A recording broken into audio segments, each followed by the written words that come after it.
حضرت عبداللہ ابن عباس رضی اللہ تعالیٰ عنہ سے مروی ایک روایت ہے، میں ایک دن حضور کے پیچھے بیٹھا ہوا تھا، سواری میں حضور کا ردیف تھا، تو حضور نے فرمایا اے بیٹے، اے لڑکے، میں تجھے کچھ کلمات سکھاتا ہوں، تو اللہ کے حقوق کا خیال رکھ تو وہ تیری حفاظت فرمائے گا۔ تو اللہ تعالیٰ جل شانہ کے احکام کی حفاظت کر، تو اسے اپنے سامنے پائے گا۔ اذا سألت فاسأل اللہ، جب سوال کرے تو اللہ سے ہی سوال کرے، اللہ سے مانگنے کا مزاج پیدا کر لیں کہ فرمایا تمہارے جوتے کا تسمہ بھی ٹوٹ جائے تو وہ بھی اللہ سے مانگو۔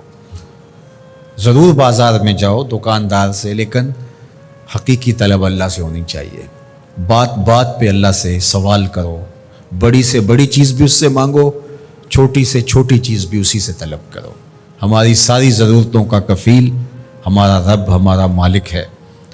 تو دوسری نصیحت یہ کی کہ جب تو استعانت طلب کرے، مدد طلب کرے تو اللہ سے ہی استعانت طلب کرے۔ وعلم، اور جان کہ اگر ساری امت، سارے لوگ، پوری قوم جمع ہو کے تمہیں فائدہ پہنچانے کی کوشش میں لگ جائیں تو تمہیں وہی فائدہ پہنچا سکتے ہیں جو تیرے لیے تیرے رب نے لکھا ہے۔ اور فرمایا وَإِنِ اجْتَمَعُوا عَلَىٰ أَن يَضُرُّوكَ بِشَيْءٍ، اور اگر تمہیں نقصان پہنچانے کے درپے ہو جائیں، لَمْ يَضُرُّوكَ إِلَّا بِشَيْءٍ قَدْ كَتَبَهُ اللَّهُ عَلَيْكَ، تو تجھے صرف وہی نقصان پہنچا سکتے ہیں جو اللہ نے تیرے لیے لکھا ہے۔ سارا زمانہ بھی مخالف ہو جائے، تیرا کچھ نہیں بگاڑ سکتا۔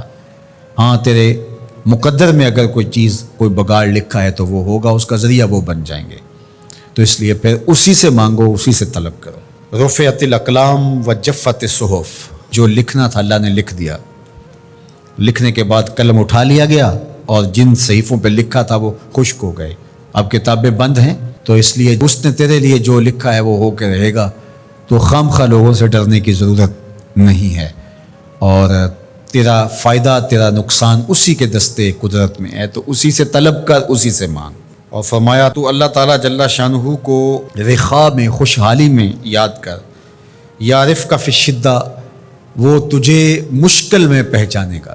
یعنی جو شخص خوشحالی کے دور میں اس کے پاس دولت ہے، صحت ہے، تو اللہ تعالیٰ کو فراموش نہیں کرتا، اللہ اس کی بدحالی کے زمانے میں اس کو فراموش نہیں کرتا۔ وعلم، اور جان، ان النصر مع الصبر، کہ جو مدد ہے وہ صبر کے ساتھ آتی ہے۔ وان الفرج مع الکرب، اور کشادگی جو ہے وہ مشکل کے ساتھ آتی ہے۔ وان مع العسر یسرا، اور سہولت جو ہے وہ مشقت برداشت کرنے کے بعد آتی ہے، تنگی کے بعد فراخی آتی ہے۔ پہلو مشکل پھر تمنا، پہلو کنڈا پھر پل، شاید مگروں پہلو مکھیاں ڈس دیاں ڈنگ والیاں۔ تو یہ سب ہوتا ہے، مشکلات، تکلیفیں، آلام، مصائب، ان سب سے گزر کر کے آسانیاں آتی ہیں۔ خود حضور کی زندگی دیکھ لیجئے، مدنی زندگی، مکی زندگی کے گزرنے کے بعد طائف کے مراحل کو طے کرنے کے بعد آتی۔ تو ہم ڈائریکٹ اگر چاہیں مکی زندگی کو اختیار کیے بغیر اور طائف کی مشکلات اور سنگلاخ راستوں سے گزرے بغیر مدنی برکتیں حاصل کرنا، تو وہ نہیں پا سکتے۔ تو یہ اللہ تعالیٰ نے ایک نظام رکھا ہوا ہے۔